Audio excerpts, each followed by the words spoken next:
Good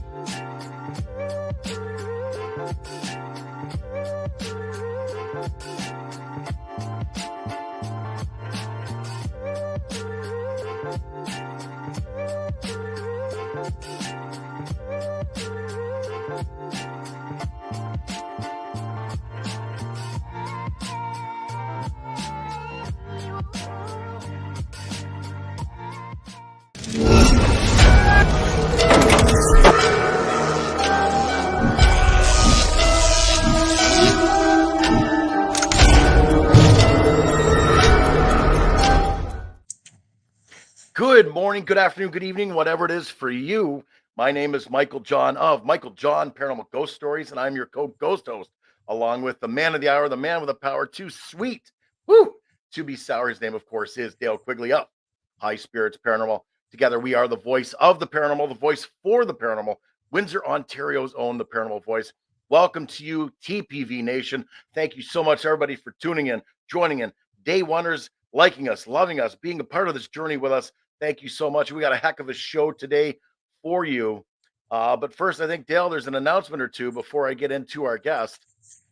Oh, yeah. As we always like to talk about, just keep up to date on what we're up to. And as we all know, we're kicking off, we're doing the April 1st, the Midwest Parafest out in Toledo, Ohio with Die Paranormal. So if you have not gotten your tickets so far, make sure you get those tickets very soon. Like April 1st is just around the corner. I can't believe we're going to be over there sooner than later. And I look forward to meeting everybody and starting this year off right.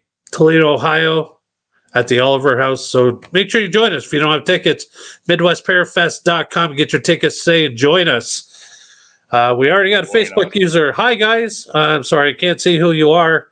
So if you could type in there on who you are, we're happy to have you here.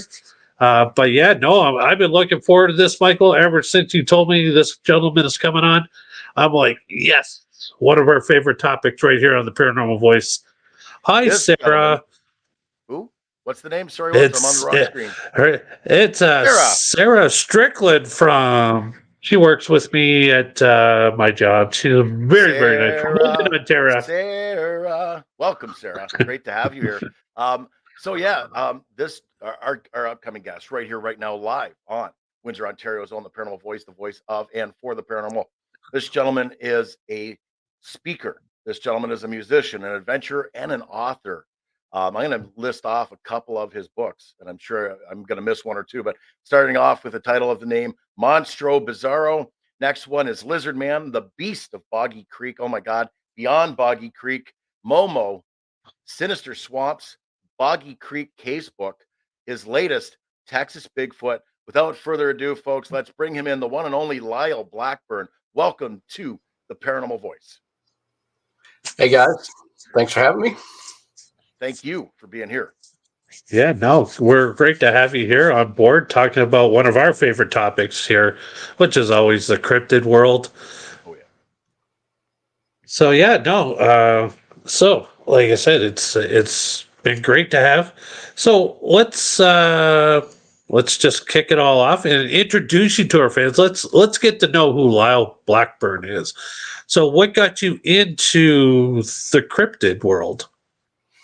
Well, I think it was just in my blood from the beginning. As far back as I can remember, I was really fascinated with monster movies and in horror movies and stuff like that. And then when I was in third grade, I got a book called Strange But True, and it had stories of Bigfoot, Yeti, Loch Ness Monster.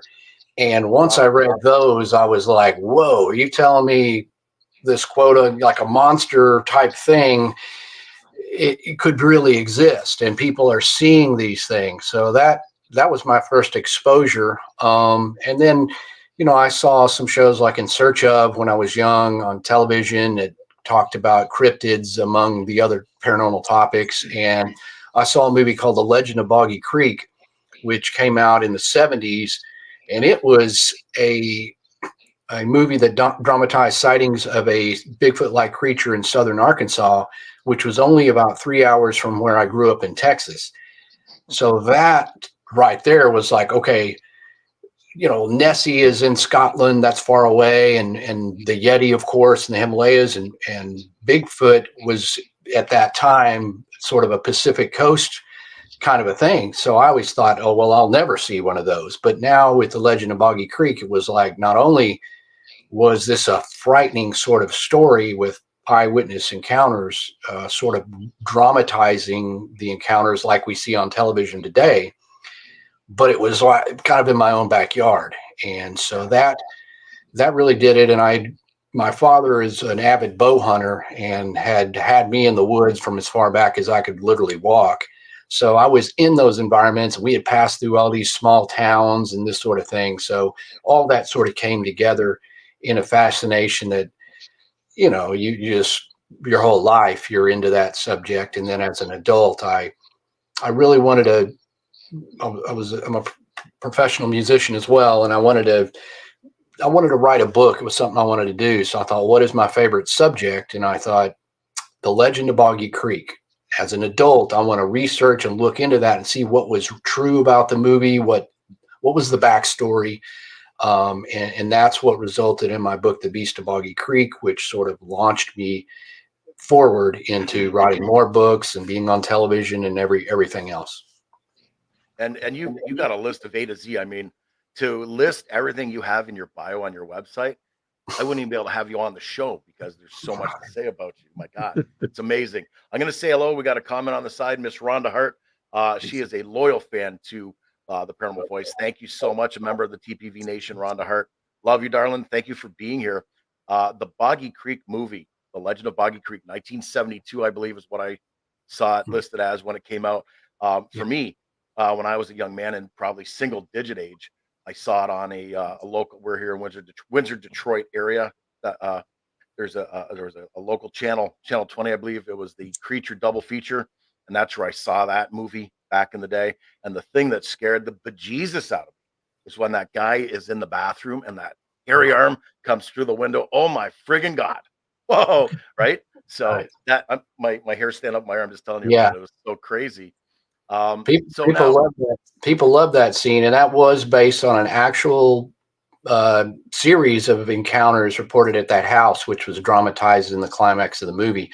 And I eventually got to know that actor, Glenn Carruth, that played in that, which was the whole thing about me sort of from an outsider looking at Boggy Creek, and then later becoming like enveloped in that and meeting people that were in the movie and people who had sightings.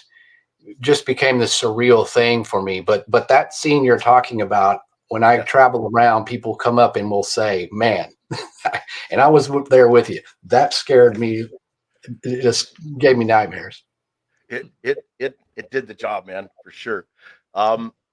So there's so many different cryptids out there now. This is a kind of like a guilty pleasure of mine.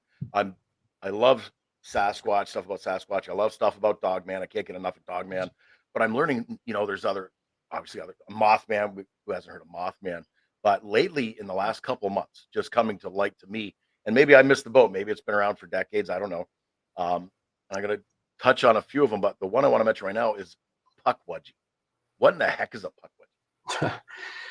Well, the Pukwudgie is sort of a rare and alleged cryptid that has mostly been associated with the area of Hockomock Swamp in Massachusetts, and is sort of based on an Algonquin Native American legend about this sort of trickster type creature. And there's a lot of Indian legends that sort of exist somewhere between are these biological things, or these spirit animals, are these stories, but people truly had sightings of this sort of maybe a 4-foot tall bipedal humanoid type creature that it wasn't like a small Bigfoot or something. This was definitely a strange humanoid.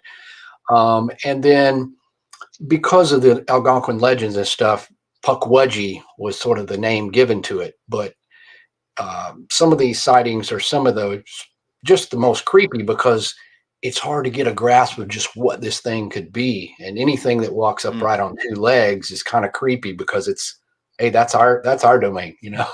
Yes. Yes. So yeah, Pukwudgie, and I talked about that in Sinister Swamps, my book that covers notorious swamps around the country that have legends like that. And I talk about Hockomock Swamp and talk about the Pukwudgie. Okay. Just a name in itself. I mean, I don't know if I ever came across. I don't know if I should be scared or laugh because of its name, but the names that come up with these is truly interesting. So, talking about cryptids, what is the craziest encounter you have been told by someone who has come in contact with any of the cryptids? Oh, craziest encounter. I should rattle these off the top because there are those ones where, you know, many of them fit into a category. It's a Bigfoot, or that's maybe a dog man or reptilian humanoid. Occasionally, like I've gotten things like one person described basically a bipedal horse-like creature. It was white in color and it was running on two legs and ran in front of the car. And this was in Texas, and I've had two of these where they're like, I'm telling you, it kind of looked like a horse, pretty much looked like a horse, but it was definitely running on two legs. Now, you know, a bear can get up and walk on two legs. It's quadrupedal, but horses, unless they're just standing in place and rear up, don't typically run on two legs. So that is very weird. I don't know what to make of that. I've had a few kind of Pukwudgie type things where they talked about smaller, what I almost envisioned as a gnome or something. Yes. But chased this one guy up basically onto the ledge of a cliff because he just was so freaked out by this thing. And he kind of ran up there, and eventually he turned around and the thing had gone. But I mean, kind of endangered the guy's life. And that was a weird one. You know, and I've had some really kind of scarier ones with sort of, you know, other cryptids that aren't Bigfoot or Dogman. There was a guy from this happened in Kentucky, and he worked as a blacksmith, and he had his own shop, and he'd been working there. It was very hot, and he stepped out that afternoon, and he saw this big shadow come up over the trees from this area where there was a graveyard. He said it got closer. It was a bird of massive proportions, of what we would call a thunderbird, just massively. And he said it was just swooping right at him. And he said he had to duck back sort of into his shop. But when it passed over, he said, based on the measurements of my shop, which I knew very well, he said this thing had upwards of a 20-foot wingspan. And he said it was the most incredibly huge thing he had ever seen. And it just flew over. And then, of course, once it got out of sight, he couldn't see it over the trees anymore. Yeah. This guy was very straight up about this encounter. And I just sort of randomly came across this. And those are always the ones that stand out because they're few and far between, but they're just, you scratching your mind, scratching your head at what these things could be. So reckless speculation here, or in theory, I mean the Thunderbird, as you call it. I mean the little bit that I've read on that sort of thing, cryptid.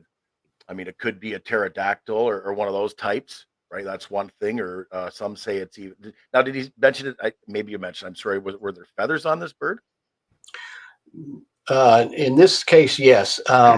And so that's kind of why it falls into what we call the Thunderbird category. Would be, Oh, I see. I mean, theories range. It could be a condor or some species of bird that's grown incredibly large that would be feathered. When we talk about the pterodactyl sightings and stuff, we kind of classify those as pterosaurs, which is kind of an all-encompassing classification for pterodactyls and all the sort of branches of that sort of, well, they're not technically dinosaurs, but flying dinosaurs, if you will, for slang. Um, Mm. so there's those two, and I have definitely gotten reports of people saying they had seen a pterodactyl. Basically, it had leathery skin.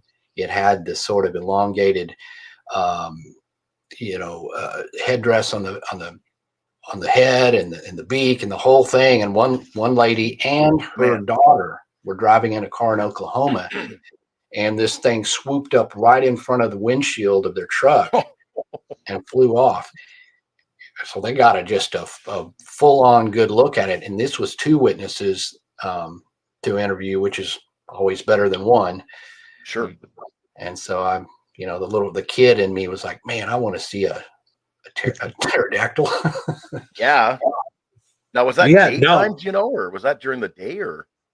That one was at night, in an area where they saw it in the headlights and saw it well enough. But in that same area, right at that same time period, another two witness party, this time a father and a daughter who didn't know the other person, had described seeing something similar fly over during the day. And that was cool, because now you got four witnesses who don't know each other, two sets of witnesses who don't know each other, who describe seeing something that is certainly out of place for Oklahoma. Right. Kind of Yeah. corroborate. No, I believe I've seen there was a video that was circulating.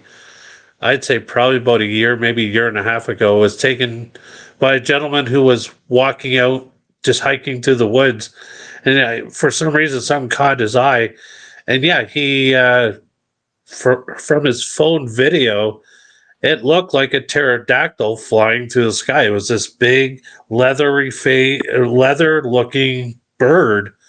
And yeah, I've heard several reports of those types of creatures still existing.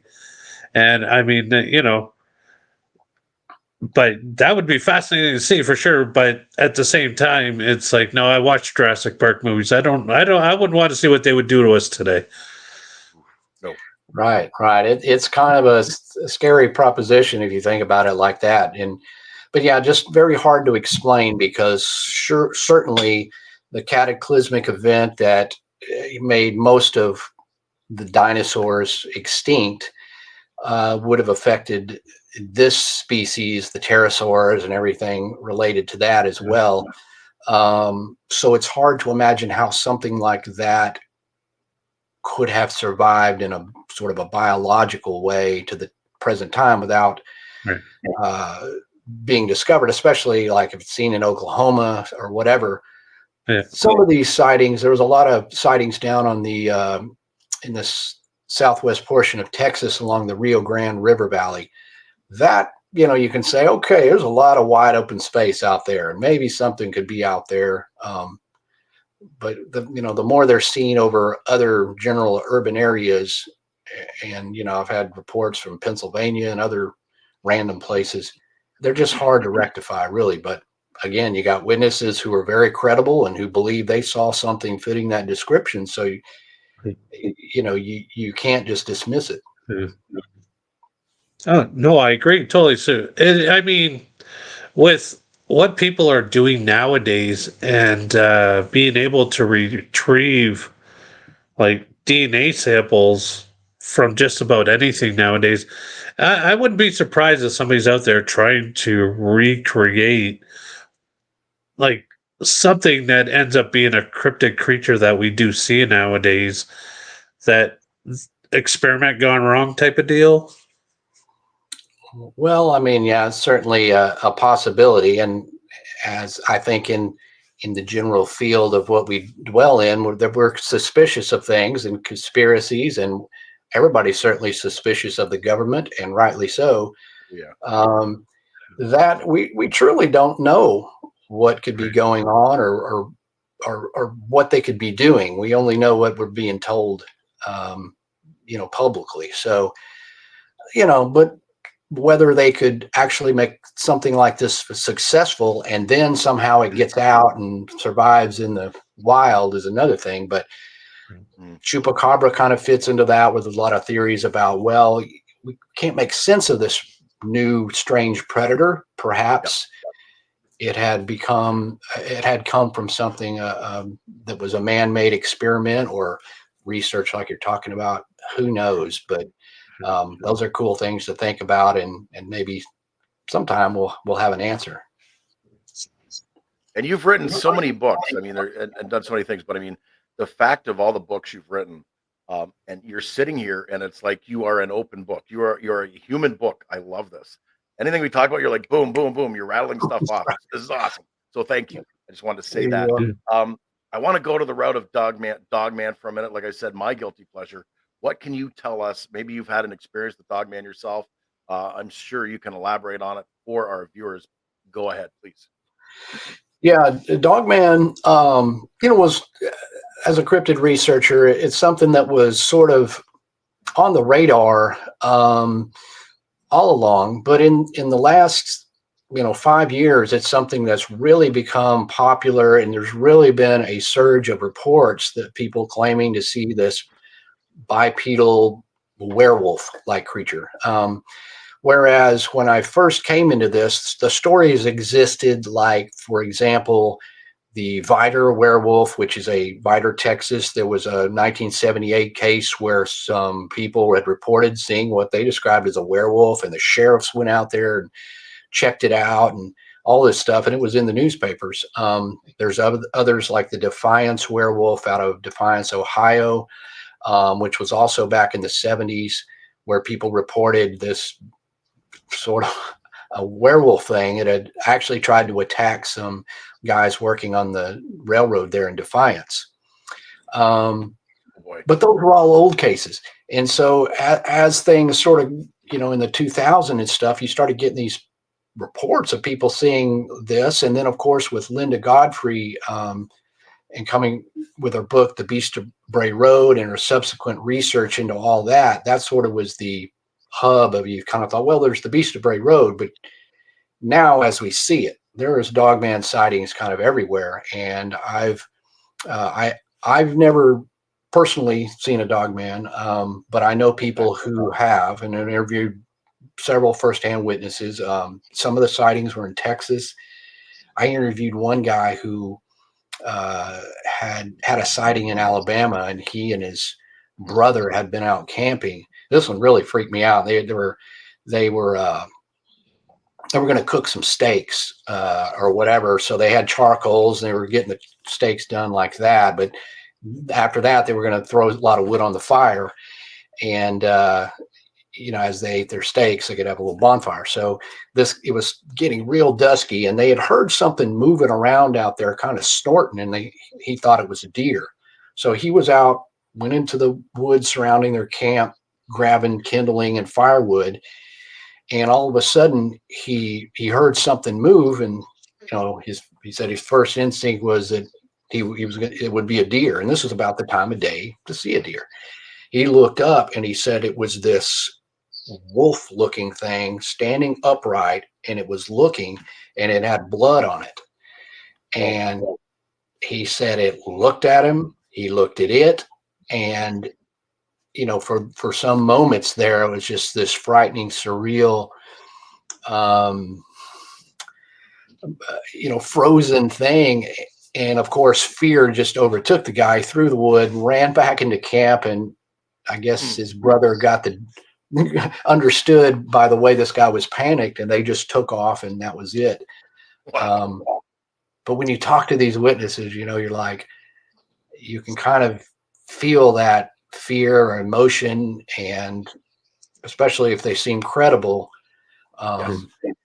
it sounds pretty darn scary. And I don't know that I would want to see a Dogman, actually. And I'm a big fan of, it's called Dogman Encounters Radio. Vic Cundiff is the name of the host, and that's one of those, you stumble upon something on YouTube by chance and you just fall in love with it. That's one of those cases, and that's what really got me into Dogman. But what I'm getting at, exactly, and there's so many people, credible people of all walks of life, military people, etc., that have experienced these Dogman on so many levels. There's one man, he's talking about driving a Jeep. They're doing you know, 55 miles an hour, and the dog man's running right alongside it, holding on to the mirror of this Jeep trying to get it. And you can hear the thump, thump, thump of this beast's feet. And it's literally looking down into the window at them with those big teeth that they describe. And it's like hunched over. It's just a horrible, terrible monstrosity to see, like you're saying. So many people are traumatized by this. It's PTSD at its finest after the fact because these things are so terrifying to look at. Yes. Yeah, and I think there's something in our psyche. I mean, we've always had stories of werewolves dating back to as far back as stories go, Yeah. that have been written or sung about in films. And so I think there's a natural fear, just like there is, let's say, with snakes or other things, Yeah. that maybe we don't have with Bigfoot. Bigfoot is more of a, I don't know, a different concept, a newer concept, or something that is maybe feels a little closer to us. You know, many people say I had a sighting and I felt like it was a more human or a forest person than it was an animal. Whereas Dogman is straight up seems like you're doomed if this thing is hungry. It's Yeah. scary. Yeah. And I've heard, I mean, even with Bigfoot and Dogman, different stories where the theory of interdimensional is number one, but also they will communicate telepathically. What are your thoughts on that? Well, yeah, and, I've heard those kind of reports both in Bigfoot and Dogman, and so they're fewer and fewer than the mass of just I saw this thing kind of reports. So Yes. um, the telepathic thing, I mean, it's harder to even imagine what that's about, because that would Mm, require a high level of intelligence and somehow transferring thoughts into English or whatever language it is that the witness speaks. yes. Um, so I'm dubious of those kind of things, just simply because Okay. the claims are it's hard enough to get your mind around if there was just some bipedal wolf as an animal Mm, cryptid, much less something of a higher intelligence, that goes into the more paranormal, which is all fine, because these are just what the witnesses are saying they felt or reported. Um, and then you start into the, well, are all these things physical beings, or are we talking about some slips between dimensions, or right. um, something beyond that we don't even understand? Um, we're just trying to get our minds around these type things. So usually with my research, and especially what I've done with like the Beast of Boggy Creek and my Lizard Man book, I typically just explore the history of all these sightings and the effects it has on a small town, and um, just sort of gather that into a tome of, here it is. Here's Yes. this single case with a lot of sightings, or here's a theme of swamps that have strange paranormal activity. Pardon me. But I don't pretend to know all the answers, but I do like, I'm fascinated by these stories, and once you kind of gather it all together, I feel like I'm providing, like with the Boggy Creek. I mean, everybody's plenty of fans of the legend of Boggy Creek, but not many people knew all the backstory and knew what was true, and the witnesses and other witnesses, and the fact that there's been sightings ever since. They're not just in the 70s. Really? So I feel like that's kind of been my role, is sort of documenting and exploring these cool cases, but not necessarily in terms of either science or the supernatural. Is being able to exactly explain them. We got a couple of comments on the side. We got Chris Valentino saying he loved your work, Lyle, on small town monsters. So thank you, Chris, for that comment. And Tiffany is saying, would love to find out more about the telepathy between them. Now that would be an interesting concept, because Dogman and Bigfoot are out there. They communicate uh, telepathically. Now, I wonder if they're actually in the same space, if they're talking to each other telepathically, or even if they could coexist in the same space. There's been a few times I've heard reports where people have said they've seen a Bigfoot at the same time as a dogman.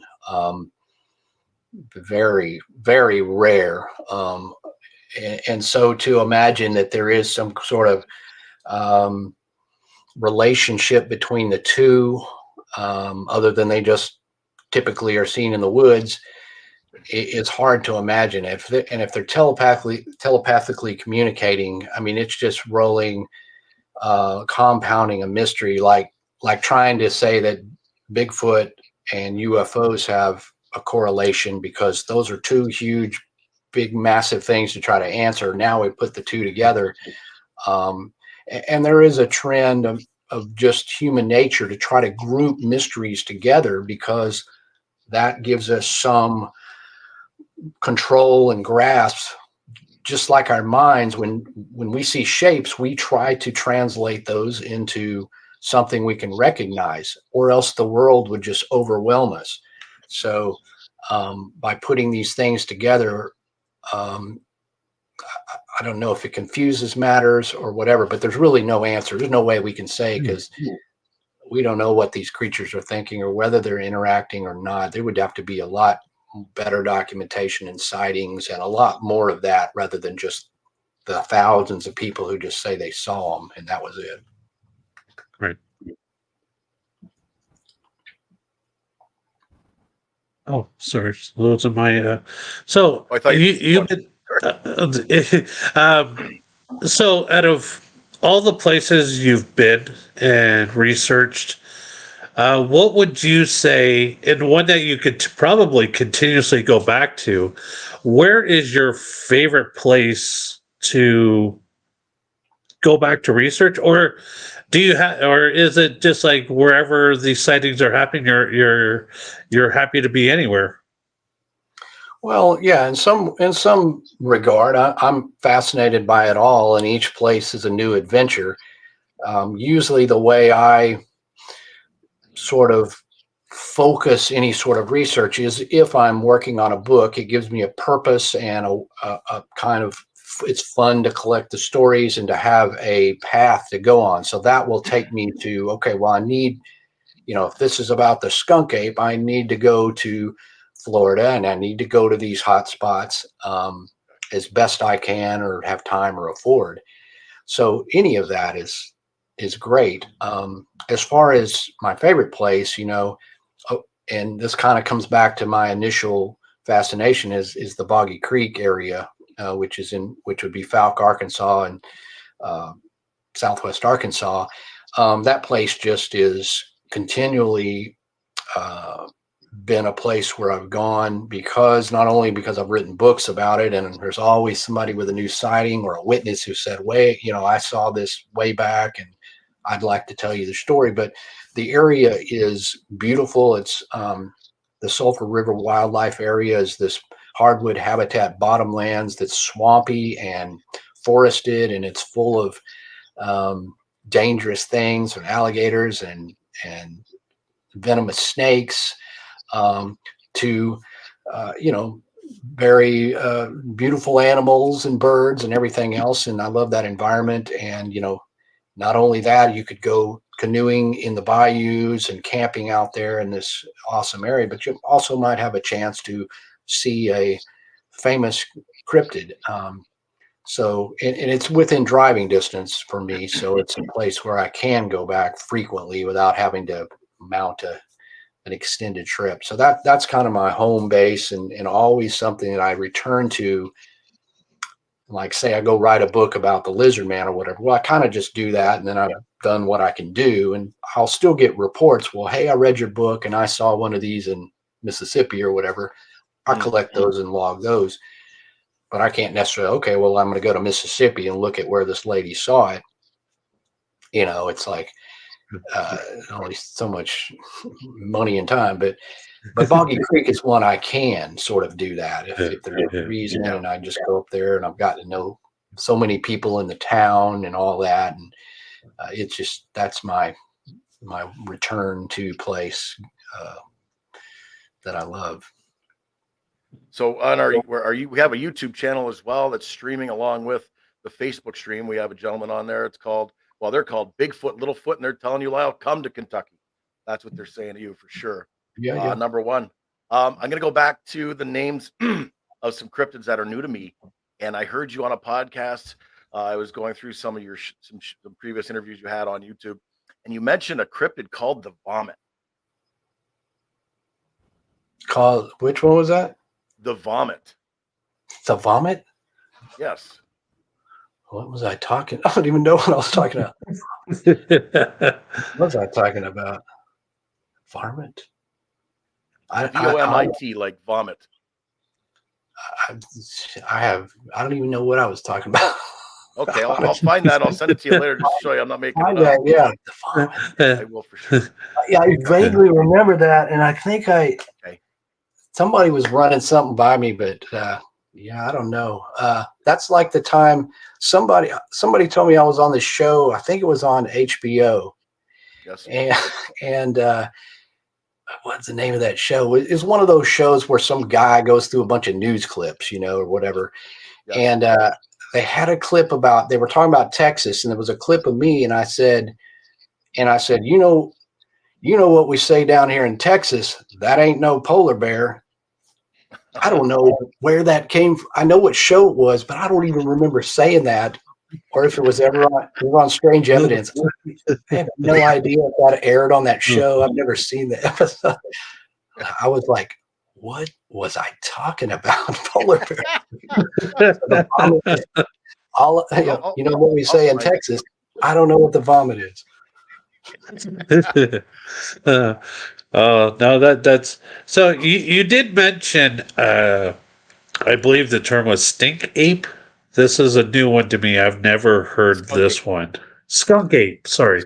Skunk ape. Right. Yes. Skunk ape is definitely kind of a big one in cryptids. It falls under the Bigfoot category.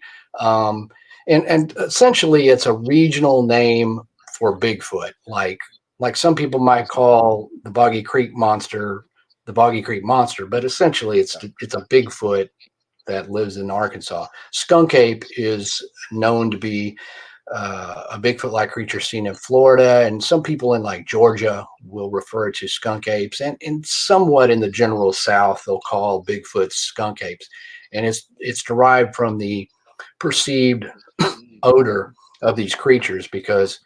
And it's not just exclusive to, say, Florida, but people will report seeing a Bigfoot and say, I smell this just terrible, awful odor. And that's where the term skunk ape came from.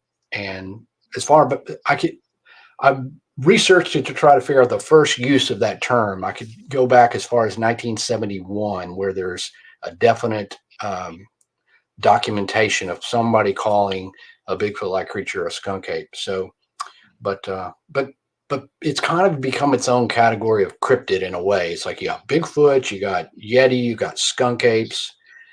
So they're kind of a very regionalized and southern famous Bigfoot, basically. So here's just like well, go ahead, Dale. I was going to say, just like in Canada, we call them Sasquatch. Yeah. So, and that term comes from the Native Indians in Canada, who've always referred to Bigfoot type creatures as Sasquatch here in Canada. So yeah, so I guess that makes a lot of sense that people in the territories kind of come up with their own unique name for these cryptic creatures. Right. Yeah, that's exactly it. I mean, Sasquatch, Bigfoot, one and the same. Just depends on your location. And that, in my research, that's one of the things I've really enjoyed about the research is finding out all these localized names for creatures, like not just Boggy Creek monster or Fouke monster or skunk ape, but I mean there's numerous names, and I talk about this especially in my book Beyond Boggy Creek, where I examine pretty much the Deep South and all the Bigfoot sightings. Back before people in the South knew what a Bigfoot was or a Sasquatch, localized, they would just give it a name because they'd see an ape-like creature and they would call it, whatever, the Barden Booger, the Fairvilla gorilla, the old mossy back is a cool one. I like old mossy back from Texas. So that it almost gives the creature a personality. You got knobby in North Carolina. You have Grassman in Ohio. Essentially, they're just Bigfoots, kind of a similar description, but it kind of gives them that regional personality, which is kind of cool and kind of gives that history of these creatures were being seen before those people who saw it knew Bigfoot, because Bigfoot was only coined in 1958 in the Humboldt Times in California. So that wasn't something that, a guy in Arkansas living in the Sulphur River bottoms knew anything about Bigfoot whatsoever, or knew the name. Even in 1972, they're just like, it's a big ape-looking thing.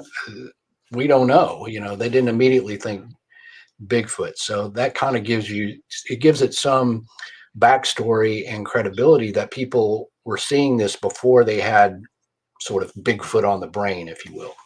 Sure. Bigfoot, Littlefoot on in the comments there, they're saying now, I've witnessed 5 juvenile Bigfoot exit and re-enter a diamond-shaped UFO. Also have 49 other UFO and Bigfoot happenings. So that's cool. Wow. Okay. So Lyle, I got to ask you, with all the research you've done and where you've gone to, locations, etc. Have you ever had, and I've heard stories of this related to Dogman and or Sasquatch, Bigfoot, have anything followed you home, like looking in your window all of a sudden, or even you notice something going on in your house? I have a friend here, and it's his faction is called Sasquatch Ontario. Mike Patterson is his name. 13 years researching one Bigfoot Sasquatch family. Um, he'll have like marbles come out of thin air and drop in his home apartment, for example. Do you have anything like that, or any type of, oh my God, something followed? Well, nothing's ever followed me home. There's been something that has followed me in the woods while I'm there. Home here. I live in an urban area of Dallas Fort Worth, so I certainly don't live. Woods are not my backyard here. My current home, the previous owner is deceased, and I've kind of noticed a few weird things around here. I'm new here, and I'm trying to decide whether I'm wanting to see stuff or it's real. But I would, definitely, it's not something that followed me.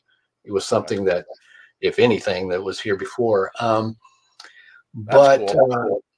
I don't know if any cryptid stuff would follow me, because I'm typically not. Something looks in my window, and that it's going to be it's going to have a big problem.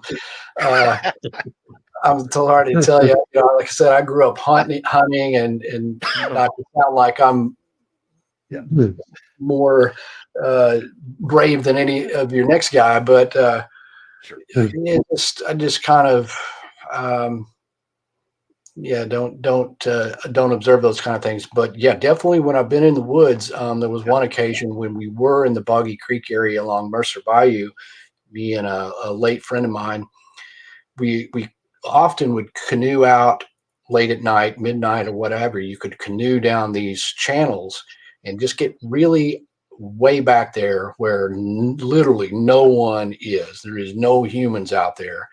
And you can kind of use the waterways to get around. So we were canoeing one evening, and all of a sudden we hear this howl kind of come up, and when you're in the canoe in the swamp, and I think it was May, so there's a lot of ambient noise, a lot of bullfrogs, a lot of insects, with moving through the duckweed, the paddles are making noise. So we heard this, we're making noise even though we're being quiet. We kind of stopped. I'm like, "Do you hear that?" He's like, "Oh, I heard that." So about 45 seconds later, we hear it again. And now, it's like the hair stood up on the back of my neck, because I'm like, that is not a coyote. I don't think it's a bird.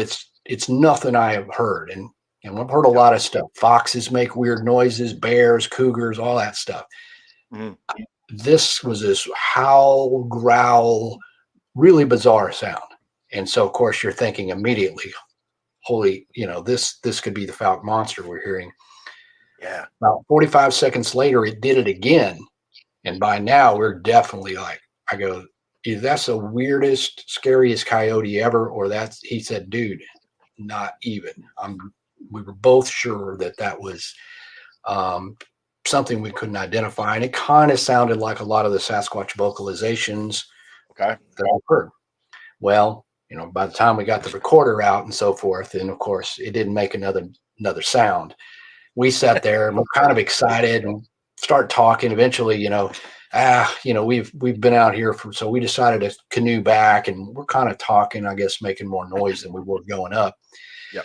Well, about the time we got back to where our encampment was, and it was up on a hill because you can't camp water level there because there's huge gators. I mean, you pass by alligators right there. I mean, you'll see they'll see their eyes, and then they just boom, go underwater. So we get out, we pull the canoe up, and no sooner we just walked up on that hill where our tent was, we hear that howl. But this time it came from right there across the bayou channel where we just got out of the water. Jeez. And it was loud, and it was, again, the same exact thing as we heard. And so my first reaction was I grabbed my flashlight and I just ran pell-mell down that hill again, and I was just trying to see whatever that was, counting on the fact that it was probably on the other side of the water. But hey, even if it wasn't, I got to do this. This is I'll die for this, So I run down that hill, and I'm trying to see it, but whatever this thing was, it just took off, and then maybe 20 seconds later, you heard it, and then it just let out that howl again, and by now it was maybe 50 yards off somewhere down there in the woods, and then it moved further and let out another howl. And this time, sort of some coyotes kind of yipped nervously up on that third one. And that was it. I never could see what the heck that thing was, but it was scary. And I guess the point is, it followed us, from the woods down there, follow along our canoe, which wouldn't be hard to do because we're kind of snaking along. It takes a long time, where if you just walk straight, easily keep up. So it was kind of scary to think that thing might have sensed or heard us or smelled us and come up there and followed us and then howled at us. Scary. Yeah. Yikes. Yeah, no, being trapped on water around alligators, or something even more scary that's howling very close to me. I don't know what would frighten me even more. So I do want to talk about your podcast, the Bizarro podcast. When does it air? How often does it air? And where can we find it? Well, it's Monstro Bizarro, and I cover strange tales of cryptids and other creepy things.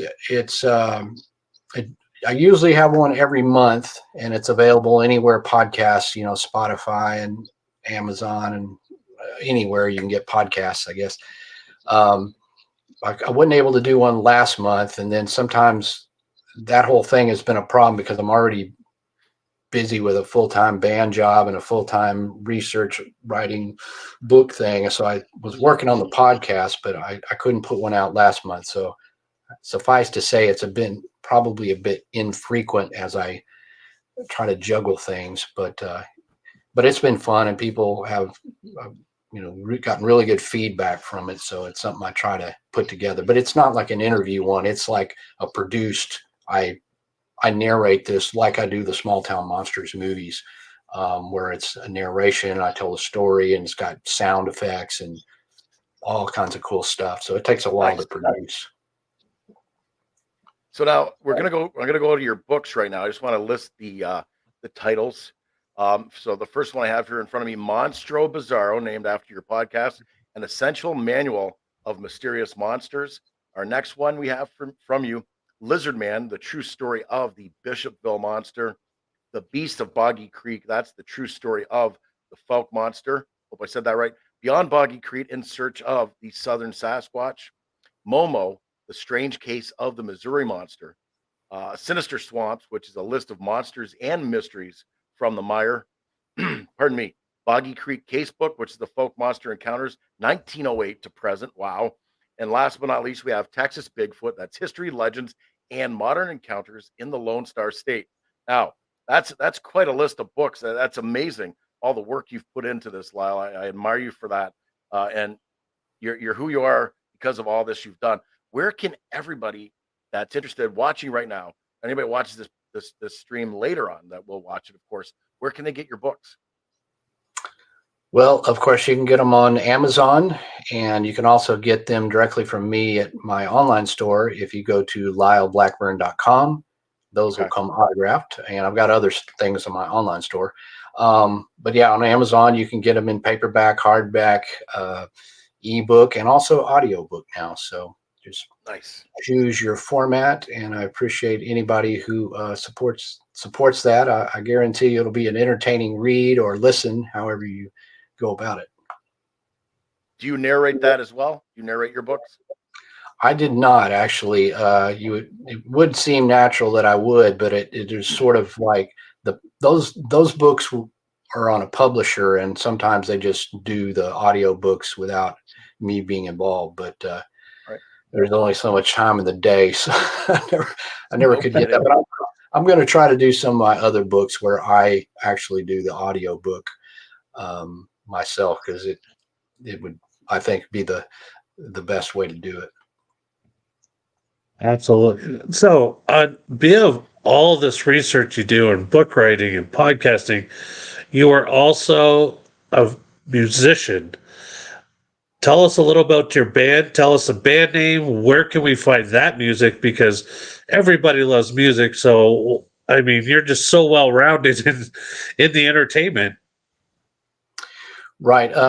So yes, I've been a musician, really, in touring and playing bands since I was in high school, and that's kind of been, along with writing, been my main profession all this time. My current band is called Ghoultown. It's sort of a mix between Rob Zombie and Johnny Cash, if you will. It's a kind of a dark Western Texas kind of deal. You can find our music on anywhere you can get music: Amazon, Spotify, Pandora, YouTube. Look on there. I mean, our videos get millions, like millions of views. We have fans all over the world. We used to do a lot of touring. We don't do that as much anymore. Obviously, I dedicate some time to the book writing and all the other stuff now. But we do play live and do festivals, and we have shows coming up. So if you look on ghoultown.com, GHOULTOWN.com, you can find out info on the band, or search us on any of those platforms, or look up on Facebook, and you can find information about our music and all of our albums and when we're playing. Well, I can't believe we're at the apex of the show. An hour's gone by. I love when shows feel like 5 minutes has gone by, but it's an hour. It's you're involved, you're engaged. What a great show. We got to have you back on again sometime, Lyle, if you're interested, of course. But I my God, I mean, like Dale said, you're very very well rounded individual. You're a speaker, you're an author, you're an adventurer, you're a musician. You've got that list of books you've done. You've also done a bunch of movies as well, I believe, right? That you narrate, I believe, is what I saw on the website. Like I said, there's so much on the website. I couldn't even get a quarter of that out and discuss it right now, unfortunately. Yes, check out lyleblackburn.com to see what I'm talking about. There's so much to see and learn about this gentleman. What hasn't he done? What isn't he going to do? I love it. I thank you so much for your time, Lyle. Of course, to all the TPV Nation out there. Thank you for joining us. Thank you for supporting us. Of course, thank you to our sponsors as well for allowing us to do what we do. And it's great guests like Lyle that come on that we get an opportunity to be who we are and do what we do. Otherwise, we wouldn't even exist. So thank you to our guest, Lyle. Of course, we all said what we wanted to say tonight, what we had to say, what we needed to say. Yes, we said it, folks. But in the meantime and in between time, what do we tell them, Dale? We say happy hauntings.